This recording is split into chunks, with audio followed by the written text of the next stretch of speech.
Bismillahirrahmanirrahim. Assalamu alaikum warahmatullahi wabarakatuh. Welcome to my YouTube channel Learn with Naz. We are going to start our first chapter of biology from ninth class, that is Introduction to Biology. In today's topic we will cover our topic Introduction to Biology and divisions of biology. First of all, we must know what is the science. So science definition: science is the study in which observations are made, experiments are done and logical conclusions are drawn in order to understand the principles of nature. Science कौन सा knowledge होता है? Science वो knowledge होता है कि जब आपको कोई बात पता चली है ना किसी भी चीज़ के बारे में, तो आपने खुद उसकी ऑब्जर्वेशंस करनी है, ठीक है, खुद मुशाहिदा करना है कि आया ये बात ठीक है या नहीं है। फिर आपने उसको प्रूव करने के लिए खुद तजर्बा करना है। उसके बाद आप अगले बंदे को कोई एक लॉजिकल कंक्लूजन दे सकते हो, कोई रिज़ल्ट दे सकते हो, ताकि वो उसके प्रिंसिपल ऑफ नेचर को समझ सके कि मतलब कोई बात कहाँ से शुरू हुई है और उसका कोई लॉजिक आपके पास, उसका कोई सबूत हो, प्रूफ हो। इसकी एग्जांपल आपके पास आ जाती है कोरोना की। कोरोना में ऑब्जर्वेशंस आप देखते हो कि किसी बंदे को कोरोना है तो उसकी सिम्टम्स क्या होती हैं, अलामात क्या होती हैं। फिर आप उसका लॉजिकल कंक्लूजन या पूरी दुनिया के सामने एक रिपोर्ट लाने से पहले, जिसमें उसकी ऑब्जर्वेशन से लेकर उसके ट्रीटमेंट तक सारा लिखा होता है, आप पहले खुद उस पर तजर्बा करते हो कि जिन मरीज़ों को ये कोरोना है, क्या उनके अंदर वाकई ये अलामात मौजूद हैं या नहीं है, उनके ब्लड के अंदर ये तमाम जरासीम मौजूद हैं या नहीं है, जिसकी वजह से ये बातें की जा रही हैं, ठीक है। उसके बाद आप आ जाते हैं इंट्रोडक्शन टू बायोलॉजी के अंदर। सबसे पहले डेफिनेशन आपकी बायोलॉजी। बायोज का जो वर्ड है, टू ग्रीक वर्ड्स, टू यूनानी लफ्ज़ों से ये ईजाद हुआ है, निकला है, जिसमें बायो के मीन्स होते हैं लाइफ और logos mean thoughts or reasoning और यू कैन से स्टडी, ठीक है। यहाँ पे आप स्टडी का वर्ड यूज़ कर सकते हो।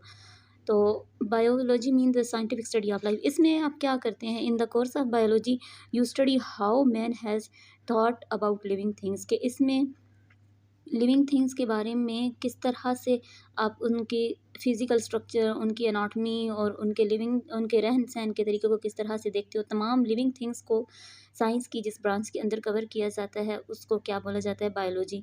अच्छा, इसके अलावा बायोलॉजी की आपकी कौन-कौन सी और होती हैं ब्रांचेज़, ये देखिए, जैसे फ़िज़िक्स होता है, केमिस्ट्री, मैथमेटिक्स। फ़िज़िक्स के अंदर अलग चीज़ों को आप मशीनरी वगैरह को डिस्कस करते हैं। केमिस्ट्री के अंदर आप केमिकल कंपाउंड जिसमें प्रोटीन, वाटर वगैरह आ जाते हैं, ठीक है। तो बायोलॉजी के अंदर तमाम लिविंग थिंग्स को हम स्टडी करते हैं। फिर आ जाता है आपकी divisions and branches of biology. आज हम जस्ट स्टडी करेंगे इसमें डिविजन्स ऑफ बायोलॉजी। डिविजन्स क्या होती हैं और ब्रांचेस क्या होती हैं। डिवीजन आपकी मेन वो ब्रांच होती है जिसके अंदर आपने सारे का सारा टॉपिक कवर करना होता है। अब उसके अंदर डिफरेंट टॉपिक्स निकलते हैं डिवीजन में, उनको आप ब्रांचेस के अंदर कवर करते हैं। तो आपकी बायोलॉजी की 3 मेन डिविजन्स हैं। फर्स्ट है उसमें से ज़ूलॉजी। ज़ूलॉजी क्या है? It is the study of animals. अब देखो, इसको याद रखने का तरीका क्या है। ज़ू आप कहते हैं ना, हम ज़ू में गए, चिड़ियाघर में गए, तो चिड़ियाघर में क्या होते हैं, एनिमल्स होते हैं। तो आपकी बायोलॉजी की वो आपकी डिवीज़न जो आपके एनिमल्स के स्टडी को कवर करती है, उसके साथ डील करती है, उसको आप नाम देते हो ज़ूलॉजी का। यहाँ पे जहाँ-जहाँ लॉजी का वर्ड आए ना, LOGY, उसका मतलब होता है स्टडी। तो आपने लाज़मी ये कहना है, it is the division of biology that deal with the study of animal. Next है हमारे पास बॉटनी। बॉटनी क्या है? बॉटनी मीन्स, देखो, टहनी किसके साथ होती है? प्लांट्स के साथ होती है। तो इसी को आप ले लो कि division of biology that deal with the study of plant is called botany. Next है माइक्रोबायोलॉजी। माइक्रो का मतलब होता है स्मॉल, ठीक है, स्मॉल ऑर्गेनिज्म या माइक्रो ऑर्गेनिजम्स।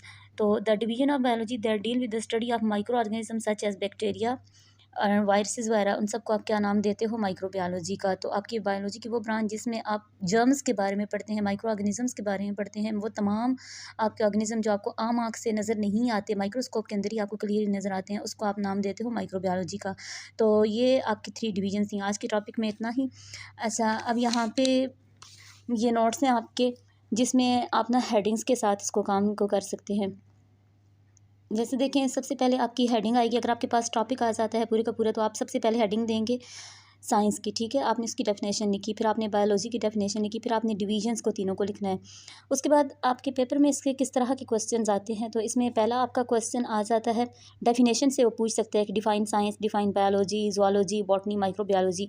अगर वो फुल टॉपिक दे तो वो पूछेगा right a note on biology divisions, ठीक है। बायोलॉजी की डिवीजन्स के ऊपर आपने नोट लिखना है। उसके अंदर फिर आप क्या क्या कवर करेंगे, उसमें आपने सबसे पहले बायोलॉजी की डेफिनेशन लिखनी है और आगे आपने इन तीनों डिवीजन्स की डेफिनेशन लिख देनी है। फिर आगे आप कवर कहे right a note on the introduction to biology, तो फिर आप साइंस से स्टार्ट करोगे, ठीक है। इंट्रोडक्शन अगर पूछे तो आपने सबसे पहले साइंस के बारे में बताना है, फिर उसके बाद आप ये तमाम चीज़ें आप इसमें क्या करेंगे, कवर कर देंगे।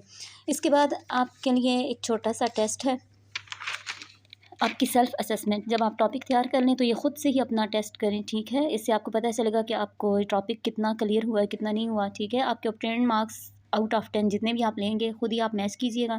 पहला आप डिफ़ाइन करेंगे science, biology, botany, zoology and microbiology, इन सब की आपने डेफिनेशन लिखनी है। आई होप सो कि आपको ये टॉपिक समझ आ गया होगा। इंशाअल्लाह कल नेक्स्ट टॉपिक के साथ मिलेंगे। तब तक के लिए अल्लाह हाफ़िज़। और आपसे एक रिक्वेस्ट कि इस चैनल लर्न विद नाज़ को सब्सक्राइब कर दीजिएगा और अपने दोस्तों के साथ शेयर कर दीजिएगा।